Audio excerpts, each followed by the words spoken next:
గంటల వ్యవధిలో కూలిన వాయుసేన విమానాలు. రెండు విమానాలు ఒకే రోజు కూలినాయి. ఎట్లా కూలినాయి మరి ఏమైంది అనేటువంటి చూద్దాం.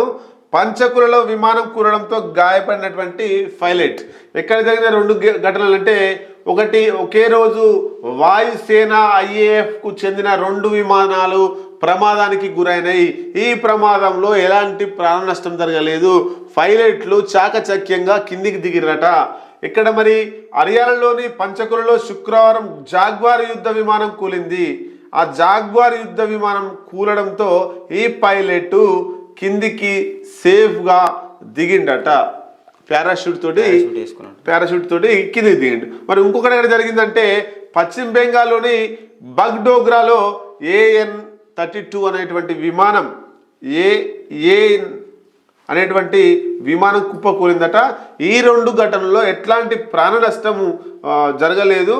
మొత్తంగా పైలట్లు ఇద్దరు కూడా హర్యానాలో జరిగిన ఆ ప్రమాదం నుంచి వెళ్ళి, పశ్చిమ బెంగాల్లో జరిగినటువంటి ఆ ప్రమాదం నుంచి వెళ్ళి ఇద్దరు పైలట్లు పారాషూట్ సాయంతో ఇద్దరు కూడా జాగ్రత్తగా దిగిరట, ఎలాంటి ఇబ్బంది లేకుండా.